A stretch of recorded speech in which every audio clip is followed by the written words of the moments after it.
السلام علیکم۔ بسم اللہ الرحمن الرحیم۔ میں جیل کی سلاخوں کے پیچھے کھڑا اس شیر کی طرح تھا جو بس اس چیز کا انتظار کر رہا تھا کہ اسے آزاد کر دیا جائے اور پھر وہ اپنے دشمنوں پر چڑھ دوڑے۔ مجھے میرے بھائی نے جب رہائی کی اطلاع دی تو میں مسکرایا بھی نہیں تھا۔ میرے ماتھے کے بل مزید گہرے ہو گئے تھے۔ مجھے سلاخوں کے پیچھے سے نکالا گیا تو میرا چھوٹا بھائی آگے بڑھ کر میرے گلے لگ گیا۔ وہ کہنے لگا، بھائی، یہ قانونی جنگ میرے لیے بہت مشکل ثابت ہوئی ہے۔ میں نے دان پیس کر کہا کہ میں ان تمام مشکلات کا حساب ان لوگوں سے ضرور لوں گا جنہوں نے مجھے یہاں تک پہنچایا تھا، پھر چاہے مجھے دوبارہ جیل میں ہی کیوں نہ آنا پڑے۔ میری بات سن کر میرے بھائی نے میرے آگے ہاتھ جوڑ دیے۔ وہ کہنے لگا، خدا کا خوف کرے بھائی، میں پہلے ہی بہت اکیلا ہوں، مجھے مزید اکیلا مت کیجیے گا۔ اب تک کی زندگی تو اس امید پر گزار لی کہ مجھے یقین تھا کہ آپ ایک نہ ایک دن رہا ہو کر باہر آ جائیں گے، مگر آپ مجھے دوبارہ سے دکھ مت دیجیے گا۔ میں نے شکیل کے کندھوں پر ہاتھ رکھا اور بولا، مرد کا بچہ بن مرد۔ وہ مجھے گھر لے جانا چاہتا تھا، جبکہ میں نے شکیل سے درخواست کی کہ وہ مجھے راستے میں اتار دے۔ شکیل بولا، بھائی، آپ کیا ارادہ رکھتے ہیں؟ میں کبھی بھی آپ کو رات کے اس پہر اکیلا چھوڑ کر نہیں جا سکتا۔ آپ گھر آئیں، سب آپ کے انتظار میں ہے۔ میں بولا، کیا میری ماں بھی میرے منتظر ہے؟ شکیل کی آنکھوں میں پانی آ گیا۔ تب میں بولا، میں اپنی ماں سے ملنا چاہتا ہوں۔ میں چاہتا ہوں کہ صرف میں اور میری ماں ہو، ہم دونوں گزرے وقتوں کی باتیں کریں، آج کی رات میری ماں کے نام۔ تم گھر جاؤ اور مجھے قبرستان چھوڑ دو۔ شکیل کہنے لگا، مگر بھائی، میں آپ کو ایسے کیسے چھوڑ کر جاؤں؟ اب مجھے غصہ آ گیا تھا۔ میں بولا، شکیل، میں پولیس کی قید سے رہا ہو گیا ہوں، لیکن اب تم مجھے قید مت کرو، مجھے میری زندگی جی لینے دو۔ بات سنو، میں صرف اپنی ماں سے اپنے دل کے دکھ کہہ دینا چاہتا ہوں، اور پھر رات کے اندھیرے میں قبرستان کی مٹی تلے ان غموں کو دفنا کر آ جاؤں گا۔ میں کسی کے سامنے کمزور نہیں پڑنا چاہتا، یہاں تک کہ میں یہ بھی نہیں چاہوں گا کہ میرا چھوٹا بھائی میری آنکھ سے بہتے ہوئے آنسو کو دیکھ لے۔ زندگی میں آخری دفعہ رونا چاہتا ہوں میں، اور پھر میں سب کو دکھا دینا چاہتا ہوں کہ شیر آ گیا ہے۔ شکیل ششوپن کا شکار تھا، لیکن پھر اس نے مجھے چھوڑ کر جانے کا فیصلہ کر لیا۔ وہ مجھے قبرستان کے باہر اتار کر جانے لگا تو میں نے اس کا ہاتھ پکڑ لیا اور بولا، ماں کی قبر تو دکھا جا۔ شکیل مجھے قبرستان کے بیچوں بیچ لے گیا۔ ایک جگہ وہ رک گیا، پھر کہنے لگا، بھائی، یہ ہے امی کی قبر، آپ کو یاد کرتے کرتے چل بسی۔ میں نے سر ہلا دیا، اور جیسے ہی شکیل قبرستان سے باہر نکلی، میں امی کی قبر پر خود کو گرا لیا۔ میری آنکھوں کے سامنے وہ منظر گھوم گیا جب مجھے پولیس پکڑ کر بس میں بٹھا رہی تھی، اور میری امی میرے پیچھے پیچھے بھاگ رہی تھی۔ وہ منت سماجت کر رہی تھی کہ میرے بچے کو چھوڑ دو، مگر ان کی کسی نے نہیں سنی۔ میری ماں میرے لیے روتی تڑپتی رہی، اس نے سب کے سامنے ہاتھ جوڑے تھے، مگر وہ مجھے جیل جانے سے بچا نہ پائی۔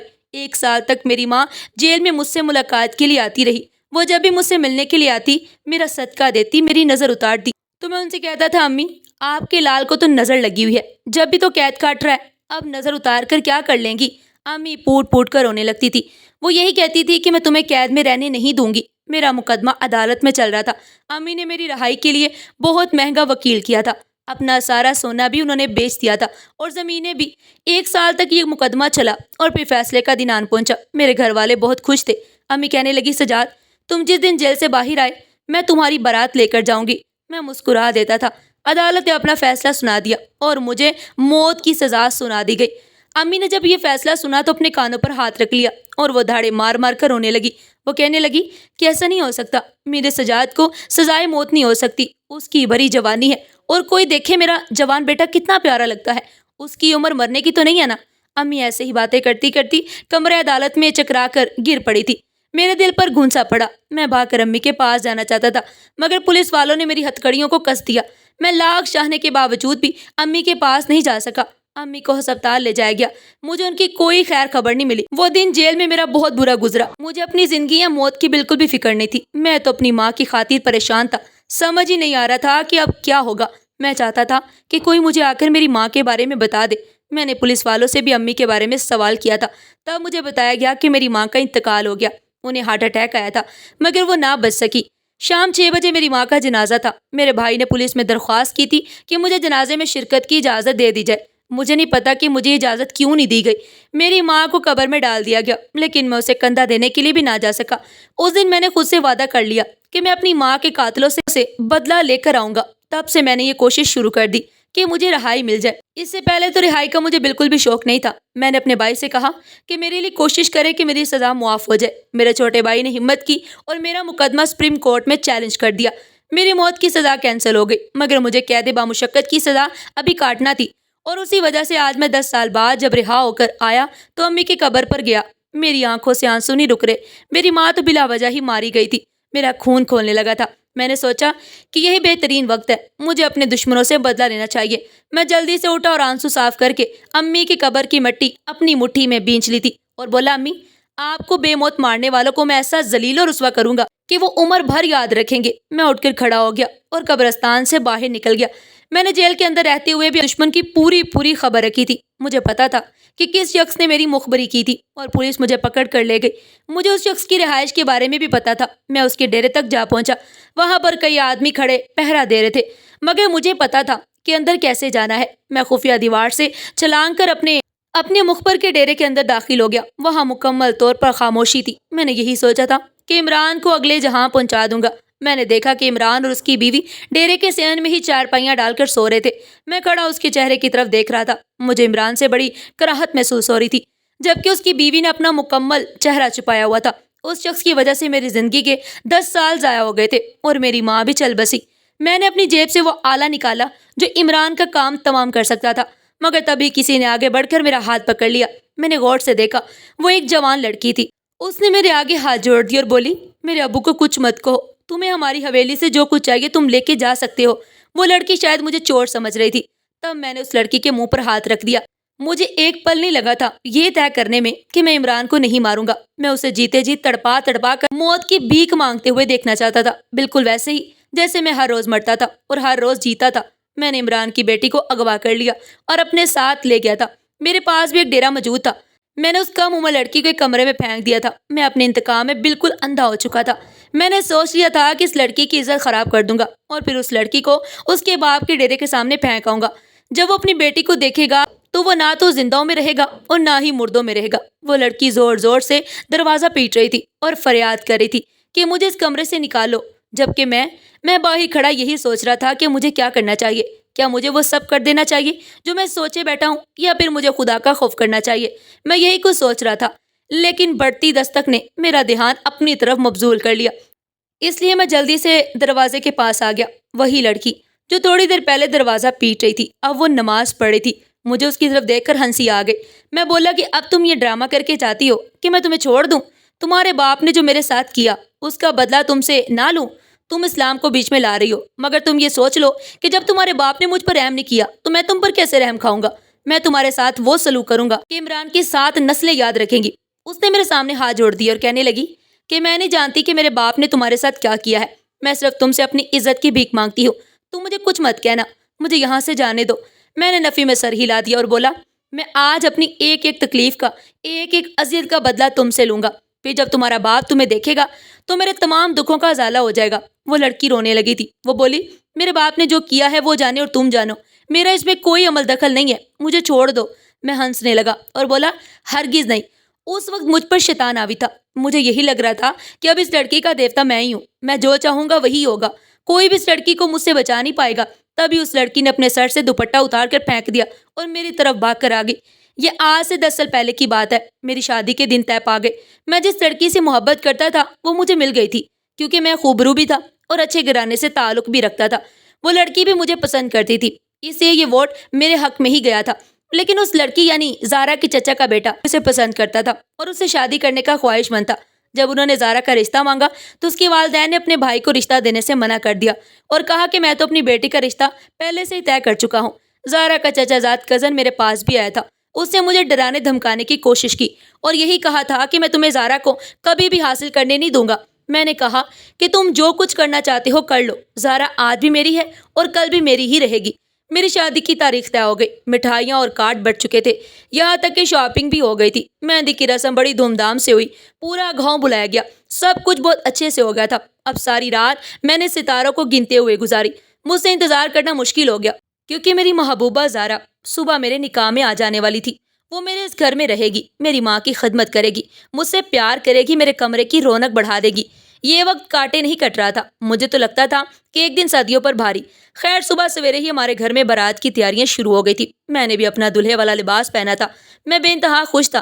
ہم نے بارات کی تیاری کی اور ساتھ ہی ڈول وغیرہ کا بھی بندوبست کیا تھا۔ بینڈ باجا تھا، ڈول تھا، رقص تھا، مگر میں نے اپنی بارات والے دن کسی کو بھی پستول چلانے کی اجازت نہیں دی۔ مجھے پتا تھا کہ خوشی کے موقع پر ایسی حرکتوں سے باز رہنا چاہیے. مجھے یہ نہیں پتا تھا کہ کب اور کس نے ہوائی فائرنگ شروع کر دی اور اس ہوائی فائرنگ کی زد میں آ کر 2 راہگیر بے موت مارے گئے. میں تو ہکا بکا رہ گیا تھا. باراتی ادھر ادھر بھاگ گئے. بہت پریشانی کا عالم تھا. میری امی نے مجھ سے کہا کہ تم بھی آگے پیچھے ہو جاؤ سجاد، نہیں تو پولیس تمہیں پکڑ کر لے جائے گی. میں نے ان سے کہا کہ جب میں اس کام میں حصہ داری نہیں ہوں تو پولیس مجھے کیوں پکڑ کر لے جائے گی. امی نے کہا کہ تمہیں پتا ہے کہ اس ملک کا قانون اندھا ہے، میں جیسا کہہ رہی ہوں تم ویسا ہی کرو. میں نے امی کی بات مان لی اور میں بھی غائب ہو گیا. 2 دن میں گاؤں سے دور رہا. مجھے پتا چلا کہ پولیس مجھے ڈھونڈتی پھر رہی ہے. کسی نے میرے خلاف FIR درج کروا دی. مجھے امی نے کہا تھا کہ کچھ بھی ہو جائے تم گاؤں واپس مت آنا. جب یہ سارا معاملہ رفع دفع ہو جائے گا تو پھر میں تمہیں بلوا لوں گی. میں اکیلا ہی گھر پر موجود تھا. تب کسی نے دروازے پر دستک دی. میں نے باہر نکل کے دروازہ کھولا تو یہ دیکھ کر حیران رہ گیا کہ میرے سامنے تو پولیس کھڑی تھی. ان کے ہاتھوں میں میری گرفتاری کے وارنٹ موجود تھے. میرا دل دھک سا رہ گیا، مگر پھر بھی امید تھی کہ اگر پولیس مجھے پکڑ بھی لے گی تب بھی میں بے گناہ ہوں، میں بے قصور ہوں، مجھے چھوڑ دیا جائے گا. پولیس مجھے اپنے ساتھ لے گئی تھی مگر حیرت تو مجھے تب ہوئی جب میرے علم میں یہ بات آئی کہ مجھ پر 302 کا پرچہ درج کیا گیا ہے اور جس پستول کی گولیوں سے راہگیر قتل ہوئے تھے وہ پستول بھی میرے حصے میں ڈال دی گئی اور یہ کہا تھا کہ میں نے بارات میں ہی ذاتی انار کی وجہ سے 2 آدمیوں کا قتل کر دیا. خیر کچھ دنوں بعد میرا بھائی جیل میں مجھ سے ملنے آیا تو اس نے مجھ سے کہا تھا کہ بھائی آپ کی مخبری عمران نے کی ہے. عمران میری ہونے والی بیوی کا چچا زاد تھا. وہ اس کے عشق میں گرفتار تھا مگر زارا اسے پسند نہیں کرتی تھی، اس لیے اس نے یہ سارا کھیل رچایا. اب مجھے سمجھ آ گئی تھی کہ میری بارات میں اچانک سے پستول کہاں سے آ گئی. یہ بھی عمران کا ہی رچایا ہوا ڈرامہ تھا. اس نے اپنے کسی آدمی کو اس مقصد کے تحت میری بارات میں بھیجا تھا اور وہ پستول اور قتل میرے سر پر ڈال دیا گیا. میری امی پر امید تھی کہ تم جیل سے باہر آ جاؤ گے کیونکہ تم بے قصور ہو. مجھے بھی یہ لگتا تھا کہ ابھی ہمارے ملک کا قانون اتنا بھی اندھا نہیں ہوا کہ ایک بے قصور کو سزا دی جائے. مگر جب میں سماعت میں جاتا تو خود حیران رہ جاتا تھا کیونکہ میرا مخالف وکیل ایسے ایسے دلائل بیان کرتا تھا کہ مجھے بھی خود پر شک ہونے لگتا کہ کہیں سچ میں یہ قتل میں نے تو نہیں کیا. خیر امی نے پھر بھی مجھے دلاسا دیا، حوصلہ دیا اور کہا کہ میں تمہیں یہاں سے نکلوا کر ہی رہوں گی. مجھے بھی اپنے خدا پر پورا بھروسہ تھا کہ وہ میری مدد کرے گا.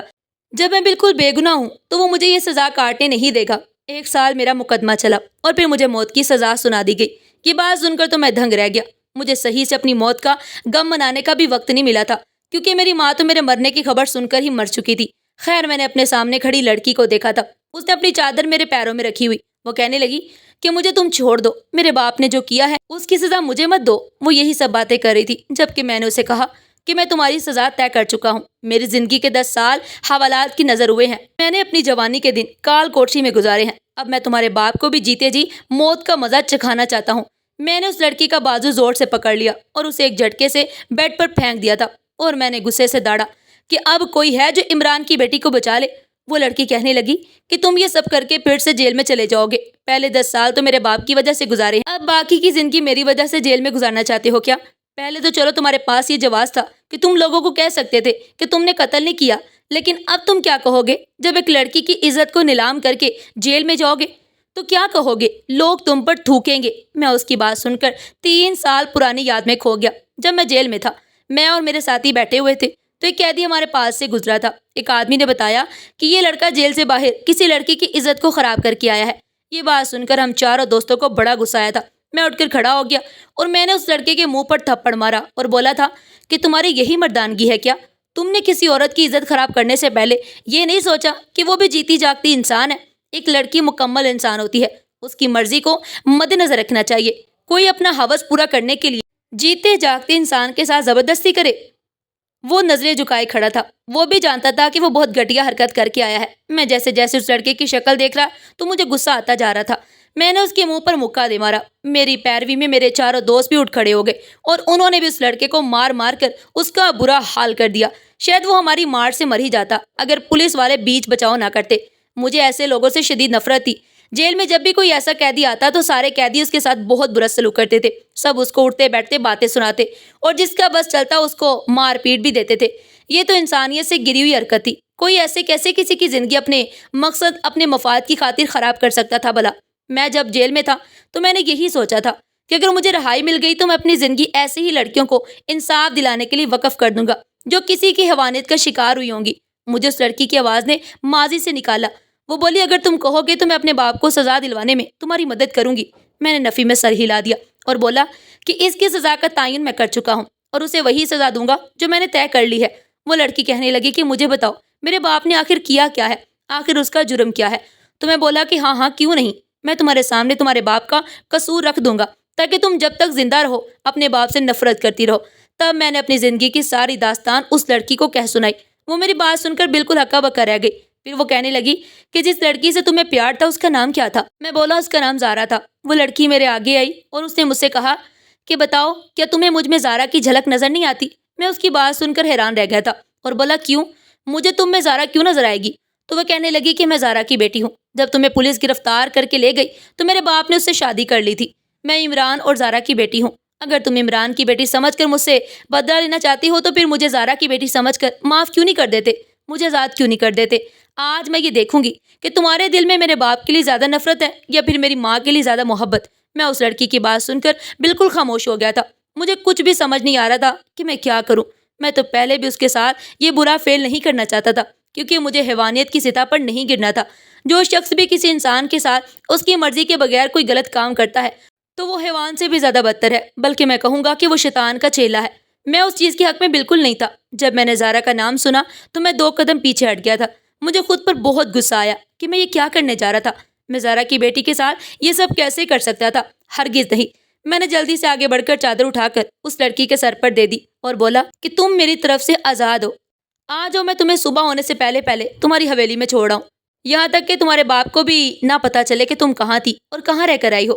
میں زارا کی بیٹی کو اس کے باپ کی نظروں میں گرتے ہوئے نہیں دیکھ سکتا تھا۔ میں نے اس لڑکی کو واپس لے جا کر اس کے ڈیرے میں چھوڑ دیا اور خود واپس گھر آ گیا تھا۔ میرا دل ہر وقت غمزدہ سا رہتا۔ میرا بھائی حیران تھا اور وہ کہنے لگا کہ بھائی آپ کو کیا ہو گیا ہے؟ تو میں نے اسے ساری داستان سنا دی۔ اس کی آنکھوں میں بھی آنسو آ گئے۔ وہ کہنے لگا بھائی آپ کو جس دن پھانسی کی سزا ہوئی تھی اور امی کا انتقال ہوا تھا اسی دن زارا کی بارات عمران کے گھر چلی گئی تھی۔ میں نے آپ کو یہ سب نہیں بتایا تھا۔ میں نہیں چاہتا تھا کہ آپ یہ ساری باتیں سن کر ٹوٹ کر رہ جائے۔ آپ تو پہلے ہی غموں سے چور چور تھے۔ میں آپ کو مزید دکھ نہیں دینا چاہتا تھا۔ میں چپ کر گیا تھا۔ چند دن گزرے کہ مجھے شکیل نے آ کر بتایا کہ آپ سے کوئی خاتون ملنے کے لیے آئی ہے۔ میں بڑا حیران ہوا کہ مجھ سے کون ملنے آیا ہے۔ شکیل نے اس عورت کو ڈرائنگ روم میں بٹھا دیا۔ میں جب وہاں گیا تو میرے سامنے زارا بیٹھی تھی۔ اس کو دیکھ کر تو میں دنگ رہ گیا۔ دل چاہا تھا کہ پھوٹ پھوٹ کر رونے لگوں۔ وہ کہنے لگی کیسے ہو سجاد؟ میں نے اپنی آواز پر ضبط کیا کہ کہیں کپ کپا نہ جائے، اپنے آنسو کو پی لیا اور بولا میں ٹھیک ہوں، تم کیسی ہو زارا؟ وہ کہنے لگی خود ہی سوچو، عمران جیسے شخص کی بیوی کیسی ہو سکتی ہے؟ میں خاموش ہی رہا۔ تو اس دن کیا واقعہ رونما ہونے والا تھا؟ یہ تو شکر ہے کہ تم نے شیطان کو غلبہ پانے نہیں دیا اور انسانیت کا مان رکھ لیا۔ اگر میری بچی کو کچھ ہو جاتا تو میں کیا کرتی؟ میں نے آگے بڑھ کر اس کے سر پر ہاتھ رکھا اور بولا کہ جو شخص یہ کہتا ہے کہ میں نے غلط کام صرف اس لیے کیا کہ مجھ پر شیطان نے غلبہ پا لیا تھا تو وہ جھوٹ کہتا ہے۔ کوئی بھی غلط کام ایسے اچانک نہیں ہو جایا کرتا، اس کے لیے پوری پلاننگ کرنا پڑتی ہے، بہت کچھ سوچنا سمجھنا پڑتا ہے۔ ایسے لوگوں کا ٹھکانہ دنیا اور آخرت دونوں میں جہنم ہونا چاہیے۔ اللہ کا شکر ہے کہ اس نے مجھے غلط حرکت سے بچا لیا۔ اس نے میرے آگے ہاتھ جوڑ دیے اور کہنے لگی کہ عمران کو بخش دو۔ میں نے کہا بخش دیا۔ تب زارا نے میری طرف دیکھا تھا، اس کی آنکھیں جھلک رہی تھی، میری آنکھوں سے بھی آنسو گرے۔ پھر وہ اٹھ کر چلی گئی۔ اس کے جانے کے بعد شکیل میرے پاس آیا اور اس نے کہا بھائی میں مانتا ہوں کہ آپ کی عمر اب کافی ہو چکی ہے اور شاید اب آپ اپنا گھر بھی بسانا نہ چاہتے ہوں، مگر امی کی بڑی خواہش تھی کہ آپ کی شادی کر دی جائے۔ اگر آپ کسی جوان کنواری لڑکی سے شادی نہیں کرنا چاہتے تو آپ کسی بیوہ عورت سے شادی کر لے، آپ کو ثواب ہوگا۔ اس کی بات میں نے نوٹ کر لی اور پھر اسے کہا کہ ہاں تم میرے لیے کسی مستحق عورت کا رشتہ ڈھونڈ دو۔ میرے بھائی نے میرے لیے ایک ایسی لڑکی کا رشتہ ڈھونڈا تھا جس کا شوہر شادی کے تیسرے دن ہی انتقال کر گیا اور لوگوں نے اس لڑکی پر نحوست کا ٹیگ لگا دیا تھا۔ میری شادی اس سے ہو گئی اور میں اس کا بہت زیادہ خیال کرتا ہوں اور میں نے فلاحی کام بھی شروع کر دیا اور میری زندگی اب صحیح راستے پر آ گئی۔ میں اللہ کا بہت بہت شکر گزار ہوں کہ سب کچھ ٹھیک ہو گیا ہے۔ ناظرین، آج کی یہ کہانی آپ کو کیسی لگی اور آپ نے اس کہانی سے کیا سبق سیکھا؟ کمنٹ باکس میں اپنی قیمتی رائے کا اظہار ضرور کیجیے گا۔ کل ملتے ہیں ایک نئی کہانی کے ساتھ، تب تک کے لیے اپنا بہت سارا خیال رکھیے گا۔ شکریہ، اللہ حافظ۔